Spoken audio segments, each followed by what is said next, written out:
हैं कहानी भूल भुलैया। इस कहानी को लिखा है सोनम त्रिवेदी ने और आवाज दी है सुरभि ने। ड्यूटी से आने के बाद आज नेहा के पापा बहुत खुश थे। चेहरे पर चौड़ी मुस्कान के साथ ही मिठाई का डब्बा भी था। क्या बात है नेहा के पापा, आज आप बड़े खुश लग रहे हैं और ये मिठाई भी लाए हैं। लग रहा है कोई खुशखबरी है। अरे डियर वाइफी, मुंह मीठा करो, आज हम आपको डबल खुशखबरी सुनाने वाले हैं। डबल खुशखबरी क्या है डियर हबी, अपनी नेहा के लिए कोई लड़का मिल गया है क्या? क्या मम्मी, आपको हर समय मेरी शादी की पड़ी रहती है। मैं अभी इतनी जल्दी शादी नहीं करने वाली, अभी मुझे अपने सारे शौक पूरे करने हैं। पता नहीं आपको दामाद कैसा मिले, अगर वो पापा की तरह खड़ूस हुआ तो। ये कहकर नेहा खिलखिलाकर हंस पड़ी और साथ में उसकी मम्मी भी। अच्छा ठीक है, जाओ, नहीं बताता मैं कोई गुड न्यूज, मजाक उड़ा लो तुम दोनों मेरा बस। अच्छा ठीक है बाबा, सॉरी।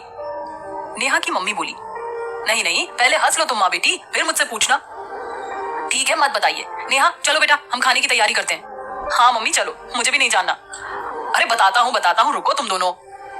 नेहा की मम्मी को पता था कि उसके पापा उन्हें इतना प्यार करते हैं कि मजाक में भी उन्हें नाराज नहीं कर सकते और ना ही उनके पेट में कोई बात बचती है। वो बिन बताए रह ही नहीं सकते थे। ये लो पहले मिठाई खाओ, मुंह खोलो, मैं ही खिला देता हूँ। ये हुई ना बात। अब सुनो, पहली गुड न्यूज ये है कि मेरा प्रमोशन हो गया है। ये, अरे वाह, ये तो बहुत अच्छी न्यूज है पापा। और मुझे मिठाई कौन खिलाएगा? नेहा बोली। लो भाई तुम भी खाओ। कहते हुए उसके पापा ने एक पूरा पीस उसके मुंह में रख दिया। अरे वाह नेहा के पापा, ये तो बड़ी अच्छी खबर सुनाई आपने। पर दूसरी खबर क्या है, ये भी तो बताइए। दूसरी खबर ये है कि मेरा ट्रांसफर अब लखनऊ हो गया है। सच में?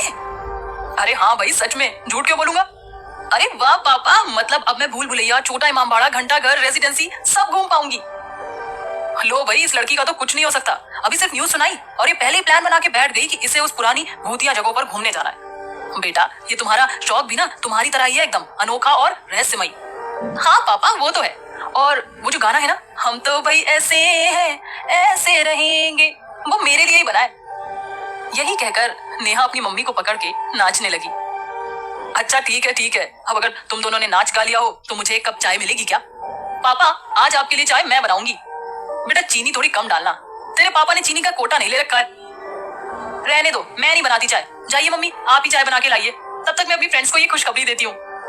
ये है करण पाठक का छोटा सा हंसता खेलता परिवार, जिसमें है उनकी सीधी सरल और सुंदर सी पत्नी रूपा और नेहा नाम की एक बेटी, जो दिखने में अपनी मम्मी की कार्बन कॉपी है, जिसका ग्रेजुएशन पूरा हो चुका है। शुरू से ही इसे प्राचीन इतिहास में बहुत रुचि है और ऐतिहासिक इमारतें घूमना बहुत पसंद है। जहाँ कहीं भी उसे कोई अपने काम की साइट मिल जाती तो वो तुरंत वहां जाने को तैयार ही रहती थी। लेकिन छोटे से हरदोई जिले में उसकी कोई ख्वाहिश पूरी नहीं हो पा रही थी। एक दो बार वो किसी रिश्तेदार के यहाँ लखनऊ आई तो थी, पर समय की कमी के कारण कभी लखनऊ घूम नहीं पाई। उसने नवाबों के शहर की बहुत तारीफ सुन रखी थी, साथ ही गूगल बाबा की मदद से इंटरनेट पर ही लखनऊ के दर्शन भी कर चुकी थी। लेकिन उसमें वो बात कहाँ जो सच में लखनऊ घूमने में होती। उसके पापा का वहां ट्रांसफर होने की वजह से उसकी बरसों की तमन्ना अब पूरी होने वाली थी। लखनऊ में बना इमामबाड़ा उसे सबसे ज्यादा लुभाता था। वो जब भी उसकी पिक्चर देखती उसे ऐसा लगता जैसे यहाँ से उसका कोई गहरा रिश्ता है। उसके लैपटॉप और फोन पर भी इमामबाड़े का ही वॉलपेपर सेट था। जब उसने सुना था कि अब वो लोग लखनऊ रहने जाने वाले थे, उसकी दुनिया ही बदल गई थी। उसके दिन ही नहीं कट रहे थे। अब तो वो अक्सर सपनों में भी इमामबाड़ा घूमने लगी थी। धीरे धीरे वो दिन भी आ गया जब वो फाइनली लखनऊ में थी। लेकिन उसे नहीं पता था कि अब उसकी दुनिया बदलने वाली थी।